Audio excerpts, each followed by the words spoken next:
थे, ठीक है, जो वो रिपोर्टर थे, जो कैमरामैन थे, तो उन्होंने भी ये बात कोर्ट के अंदर जो है स्वीकार की कि ये चीज़ इन्होंने थाने के अंदर बताया। तो थाने के अंदर तो शायद वो मुझसे बोलते कि महात्मा गांधी जी को भी तुमने मारा, तो वो भी मुझे शायद मानना पड़ता। तो उसको कोर्ट ने कोई इसलिए उसका कोई संज्ञान नहीं लिया, कोई दम उसमें माना नहीं। क्योंकि एक बात ये भी कही जाती है कि जिस बिरादरी से आप आते हैं उस बिरादरी के लोगों की फूलन देवी ने हत्या की थी, तो शायद आपको उससे गुस्सा था और शायद आपको वो बदला लेना था। तो इस पे क्या कहना है आपका? हाँ, देखिए, जो पूरे मीडिया में, पूरे देश में एक गलत बात उन तक पहुंची हुई है, तो आपके चैनल के माध्यम से मैं लोगों में ये जो आपने स्टार्टिंग जब किया तो आपने कहा कि फूलन देवी ने 20 ठाकुरों को भेमई कांड में मार दिया जी, जिसका बदला लेने के लिए उनकी हत्या हुई जी। तो ये मेरा चैलेंज है, पूरे देश को चैलेंज है कि कोई ये साबित कर दे कि फूलन ने जो भेमई कांड है उसमें सिर्फ ठाकुरों को मारा है, तो मैं 1 करोड़ रुपए का इनाम दूंगा। ये बिल्कुल गलत बात लोगों तक पहुंचाई हुई है देश के मीडिया चैनल्स ने। उस दिन जो भेमई कांड में जो लोग मरे हैं उसमें सभी लोग ठाकुर नहीं थे। मरने वालों में दलित समाज के व्यक्ति भी हैं, पिछड़े समाज के व्यक्ति भी हैं, मुस्लिम भी हैं, और मैं बाकायदा आपको उनके नाम बता देता हूँ।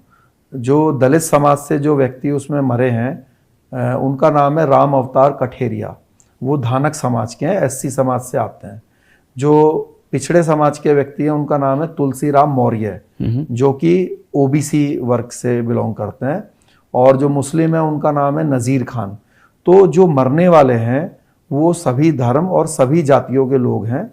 और दूसरा मेरा एक और भी ये चैलेंज है कि ये जो 20 लोग मरे हैं इनमें ना तो कोई डाकू था, ना ही कोई फूलन देवी से के लाइफ से कोई भी उनका कोई मतलब या वास्ता था।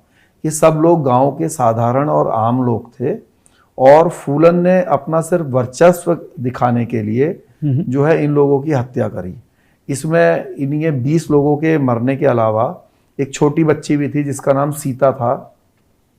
तो जब इन लोगों की हत्या हो रही थी तो इनमें से किसी एक की वाइफ जो है उसकी गोद में ये बिटिया थी अपनी, तब वो 1.5 साल की थी।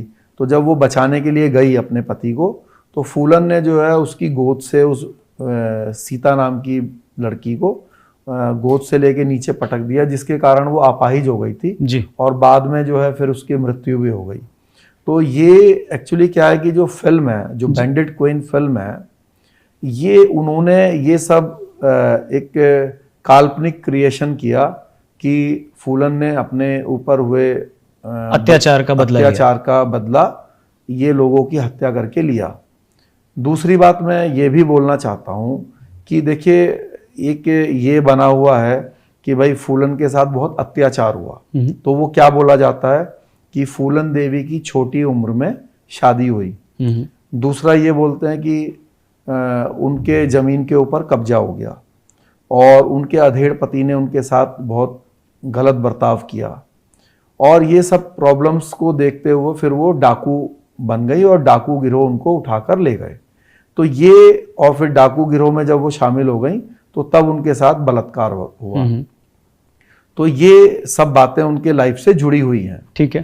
तो मेरा ये क्वेश्चन है कि उनकी छोटी उम्र में शादी हुई, तो वो शादी किसने की?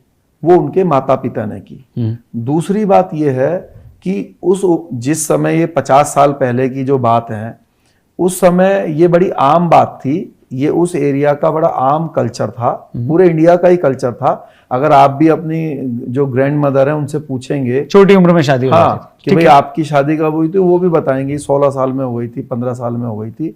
तो ये कोई ऐसा अजूबा नहीं था फूलन के साथ कि भाई छोटी उम्र में शादी हो गई थी, वो तो सबकी होती थी उस समय। दूसरी बात है कि अगर छोटी उम्र में शादी हुई तो वो तो माता पिता ने की ना, फिर वो अधेड़ पति था या पति ने उनके साथ अच्छा बर्ताव नहीं किया तो वो उन्हीं के समाज का था।